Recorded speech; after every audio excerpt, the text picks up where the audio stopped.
visits our website, clicks Book Now, we can expect to profit $100. With this knowledge, let's say that I would be willing to spend up to $50 to make that sale happen. That means our cost per acquisition cannot exceed $50. So now we're willing to pay $50 for someone to click Book Now, and we'll make $50 in profit. Okay, so we know that our target cost per acquisition is $50. Now, we can't set our default bids to $50 because then we might pay $50 for every click. And we know that every click doesn't equal a sale. So we need to figure out how many clicks it will take before someone buys our product. And because we're starting with our first ad in this example, we don't know how many clicks it's going to take to convert a user. So until you have data, you have to make assumptions. So let's start with an assumption that 3% of the people who see my ad, more specifically received an ad impression, will click on it. 3% would be a decently performing advertisement. And then let's assume that of the amount of people that arrive on our website, 5% of those will click Book Now. So if our ad has 1,000 impressions, we will get 30 visitors. Are you following? 1,000 impressions multiplied by that 3% click-through rate means 30 people are now on our website. But we, again, know that those 30 visitors that come to our website aren't all going to buy our product. That would be awesome, but it doesn't work like that. So we're assuming that 5% of those people will book our hotel. And if we take 30 visitors times a 5% conversion rate, we get a number of 1.5, and we'll round that down to 1. So now we know that we need to get 30 clicks for $50 or less. And we're assuming that every 30 clicks equals one sale based on this math that we've just done. So what we'll do is we'll take that $50 CPA and we'll divide it by the 30 clicks that we need, and we get $1.66. This means that we should set our maximum bid to $1.66 per click. Now, it's always hard with the first ad. With future ads, you can look at your own performance data to determine how to modify your bids based on your actual click-through and conversion rates.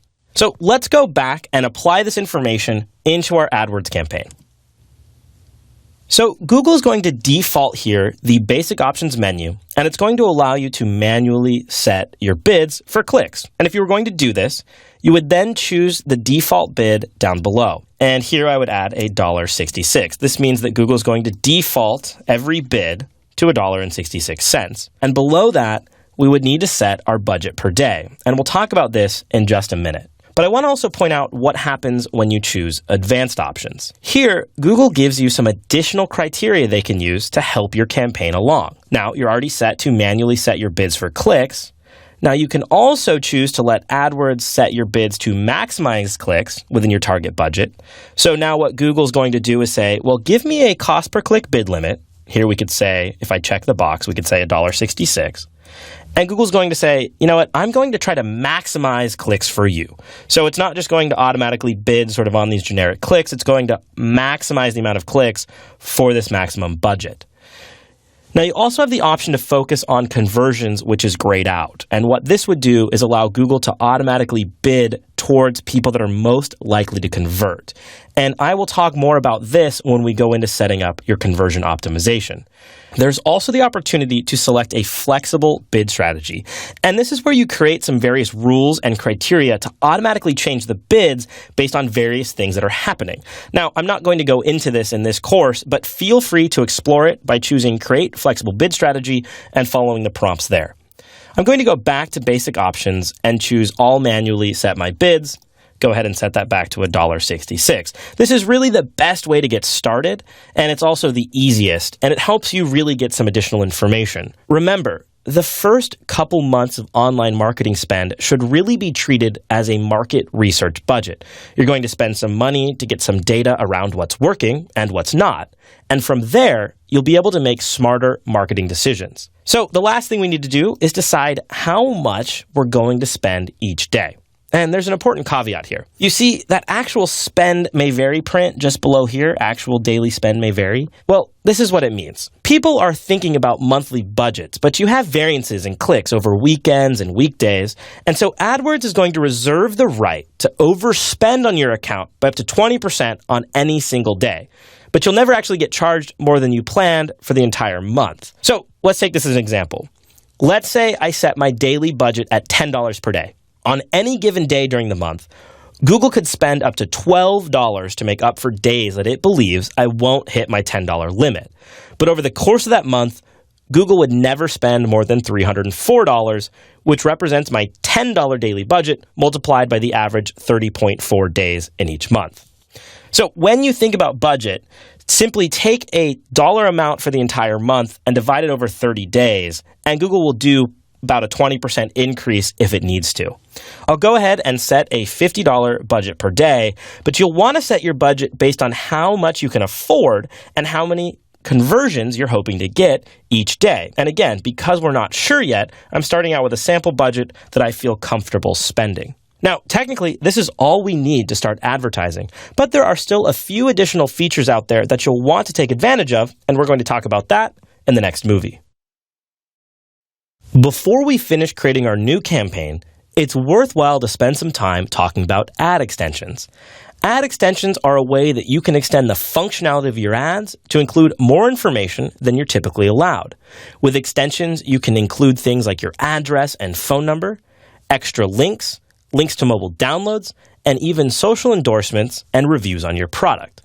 Now we're here in our campaign overview, and I'm going to scroll just below the bid settings until we arrive at the headline, Ad Extensions. You'll see here that we have 6 options that can be selected, and enabling any or all of these will turn on various ad extensions for this campaign. Let's go through each one of these together so I can provide you with an example of what these look like in the real world. So our 6 types of ad extensions are location, site links, call, app, reviews, and callouts. The location extension helps people that are already near you to find you and or give you a phone call. Here on the left, you can see what a generic ad looks like if you were just to create one in AdWords without any extensions.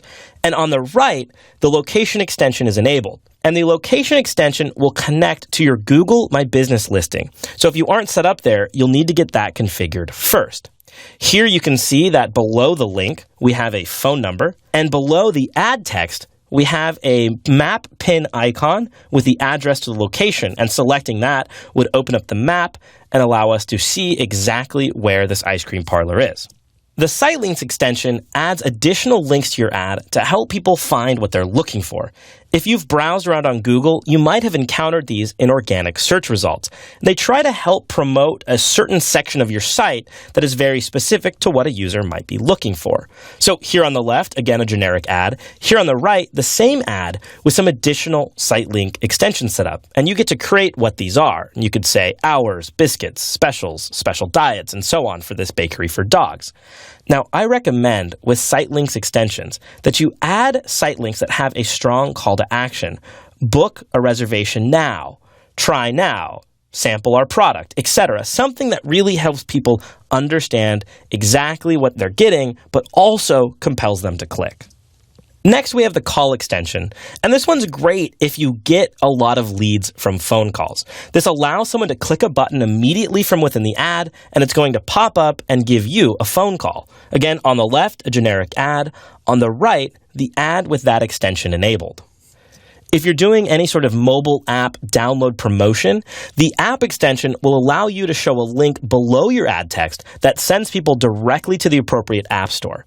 Here on the right, you can see that the link appears at the bottom of the ad. The review extension is great if you have positive third-party reviews. You can take these reputable sources and import them into Google, and therefore Google can choose to show that review below your ad, giving you a lot more credibility. So here on the right, you can see how that appears in sort of quotes with a lighter gray text just below the ad language itself. The Call It extension is a way to add descriptive text to your ad to show additional things that you have to offer. Here on the left, you can see a generic ad, and on the right, the Call It extension allows the electronics company here, in this case Acme Electronics, to add free shipping, 24/7 customer service, price matching. So it draws some very prominent features out to help show you why you're different from the ads around you, say your competitors. So let's go back and look at how we can enable these extensions on our campaign. Next to each extension, you can select the checkbox, and Google's going to bring up an additional prompt on how you can add that information.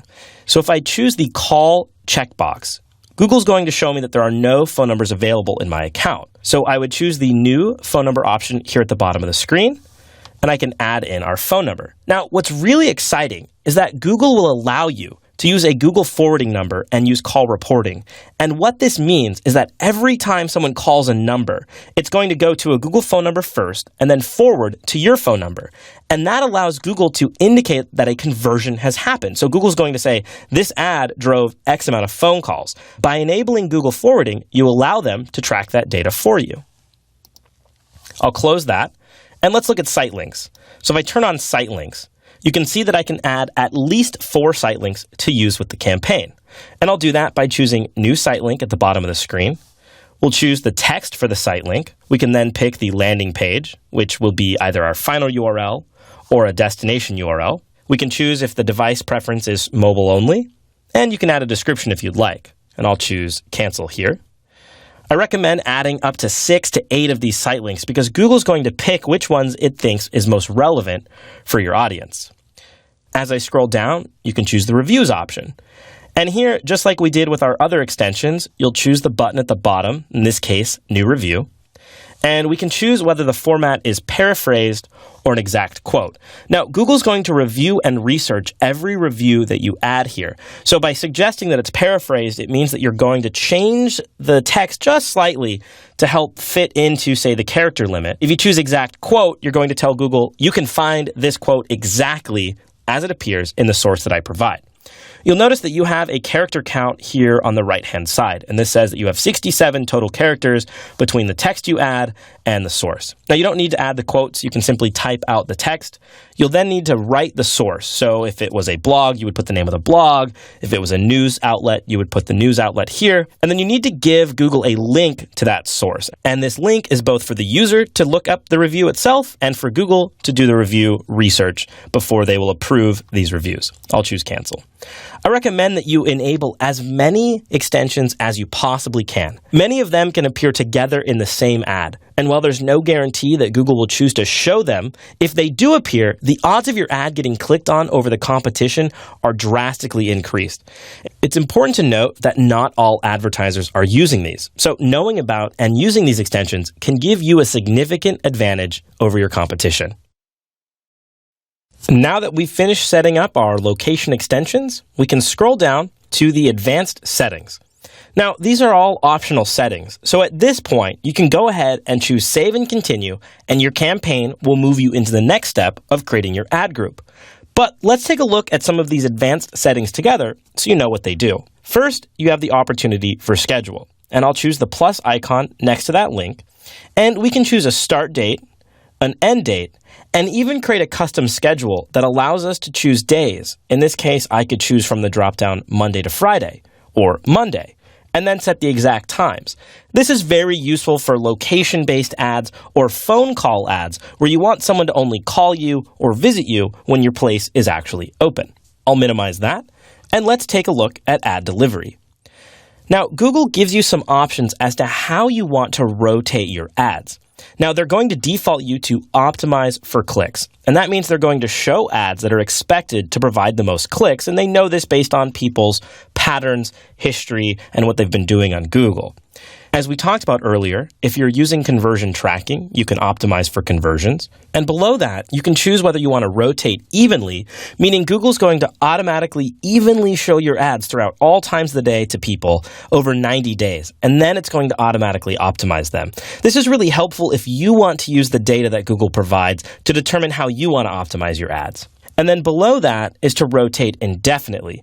And what this does is show your lower performing ads at the same frequency as your higher performing ads. This means it's not going to optimize for what's working. It's going to just continue rolling out everything that you have in your ad group. I recommend that you leave this set to optimize for clicks, and once you get conversion tracking installed, you can come back and modify your campaigns to optimize for conversions.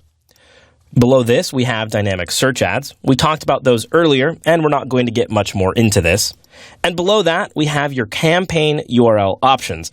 And this is really if you're going to be using a specific tracking template or any custom parameters, and I'm not going to go into the details of how to set this up either. At this stage, you're ready to go, and so you'll simply choose Save and Continue. And just like that, our campaign is ready to go. From here, we'll need to go through our ad group, and we'll get into that in our next chapter.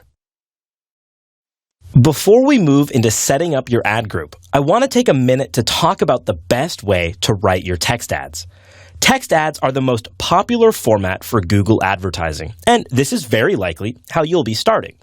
You've seen these text ads multiple times throughout this course, but let's quickly review what's in a text ad. Every text ad has a headline. This is your opportunity to grab the attention of the viewer. Then there's the web address, which Google will be calling the display URL. This is the link that people see directly below the headline. From there, we have two description lines, which is how you let your customer know what they're going to find on your site. And that's all great, but how do we build these in a way that is very effective? For that, I'm going to give you 6 tips. The first is to highlight what makes you unique. What makes you stand out from your competition? What is your unique selling point? Is it free shipping? Are you eco-friendly? Do you hold a patent? Let your audience know why you're competitive. And remember our persona research earlier. What is the most motivating factor for your personas to be using your product? Next, it's to use a call to action. Use the description to tell people what they can do once they click. In our land and hotel ad, we would say book now, but you might want to say call today, order now, browse, sign up, get a quote, etc. Let people know what the next steps are and make sure your landing page allows them to immediately take action on whatever it is you told them they could do. Third, use sale terms. If you have prices, promotions, or exclusives, use that information in your ad copy. Give your customer information on how to make a decision. You might let them know that you have a limited time discount or that you're having a 25% off sale today only. You can also help pre-qualify your traffic by adding pricing information. If the land and hotel starts at $300 a night, I would test that out in one of my advertisements because that way I know people who can't afford it won't be clicking. Next is to match your ads to your keywords. The biggest motivation to have your ad groups tightly themed is so that you can include the keywords you're targeting into your ad copy. If I'm bidding on San Francisco hotel deals, I want to make sure that hotel deals appears in the copy of my ad. And why? Well, first of all, you're going to demonstrate ad relevance. It's what the person searched for, and therefore it's relevant. And 2, Google's going to bold the keyword that shows up in the descriptive text, and that'll draw even more attention to it. Next, you want to match your ad to your landing page. The easier it is for your customers to find what they're looking for, the better your results are going to be. Don't just drive traffic to your homepage. Make sure they are being directed to a page that matches what the ad says. People are going to leave your website if they can't find what they expect, and that costs you money. And finally, experiment. Create 3 to 4 ads for each ad group and use different messages for each to see which does the best. AdWords is going to automatically rotate your ads, and they're going to feature the best performing ads more often. And so be sure that your ads are themed to your keywords so that you can still take advantage of all the tips that we just discussed. At this stage, I recommend you start by writing down a few ideas for your ads. Within your ad group, write 3 to 5 advertisements that take advantage of the theme of that ad group. Now, Google has character limits to pay attention to. There's currently 2 supported text ad formats, the standard format and the expanded format. Now, the expanded format is new to Google, and it becomes permanent in late 2016. So let's take a closer look at the 2 formats. For the standard format, your headline has to be within 25 characters. You can choose a display URL that isn't identical to your actual URL. And this is very helpful if you have a long URL or the way you've structured the site doesn't help a user understand where they are. I like to add in calls to action or additional supporting text in display URLs, and Google gives you 35 characters for those. You also get 35 characters for each the description line 1 and the description line 2. Let's move on and talk about the new expanded format. While this course doesn't demonstrate setting them up, the setup will be identical to the standard format, which we do cover later. Now, I highly recommend that you take advantage and start using the new expanded format when it becomes available within your account. So with expanded text ads, you'll have two headlines, headline 1 and headline 2, which are 30 characters each. And now you have one description, which can be 80 characters. And instead of the custom URL, you'll only be able to modify the URL path fields. This is the section just after your domain. You get two of these, and they can be 15 characters each. There it is. Take a minute, sit down, and start building out your first text ad. Now that your campaign is configured, it's time to focus on setting up your ad groups. If you recall from earlier, the best practice is to create a separate ad group for each theme or product that you offer. Remember, every ad group contains a set of keywords, ads, and bids that you'll manage. If you've been following these movies in order, then you're probably on this step where you'll create your first ad group inside this campaign. Now, remember, you'll probably end up with lots of additional ad groups under this campaign as well, and we can always add more at any time. But for now, let's go ahead and create a very specific ad group around our Landon Hotel summer discount offer. So the first thing we need to do is give our ad group a name. And much like our campaign name, the ad group name should be very descriptive, as we're going to have multiple of these. Now, in this case, I'm going to be theming my ad groups around the idea of a discount. So my first ad group is going to be 25% discount hotel intent. And what this means is that this ad group is going to focus on keywords about people searching for hotels in San Francisco, and my ad is going to be a 25% discount ad. I could create another ad group then called 25% discount attraction searches. So if people were looking for attractions in San Francisco, I might also want to show them the discount about my hotel. And I could create another ad group, say, to try a 30% discount, and so on and so forth. Below this, you have the option to choose the ad type. Text ad is defaulted. However, there's also app ads, dynamic search ads, call-only ads, and so on and so forth. Now, we're only going to be looking at the text ad for this course. And it's here that you now add in your headline, descriptions, and your display URL. Use the information that we talked about in our previous movie to create your first text ad. I'll go ahead and enter in one that I've created for the Landon Hotel. Now, you might notice that Google has this option for landing page, and they offer you either the final URL or the destination URL. The final URL is an upgraded version of the destination URL. If you aren't using tracking, there's no difference between them. If you do use tracking, it's a good idea to start using the final URL as your landing page address and enter in your tracking information in the URL options, which I'll show you in just a minute. So again, our display URL here, which I've labeled as book-now-save, is not actually the URL that users are going to visit. In this case, I'll choose final URL, and I'm going to change the URL to be our actual booking page, which might be landonhotel.com/booking/San Francisco/25 off, say for this special offer. And below this, there are some additional URL options. And this is where you can add in your tracking template. So if you're using any third-party tracking or URL redirects, you'll set them here. You can also set up custom parameters. If you're looking for more information on tracking in general, I suggest taking a look at Online Marketing Fundamentals, where I cover UTM tracking in more specifics. I'm going to go ahead and minimize that option. And you also have the option above for URLs for mobile. And this is if you want to send traffic to a specific mobile URL. In this case, if the landing page does not automatically respond, you might want to send them to your mobile version. And that's it for the initial ad group setup. In the next movie, we're going to take a look at our keywords. So we've just finished setting up our first ad, and as I scroll down the page, you'll now get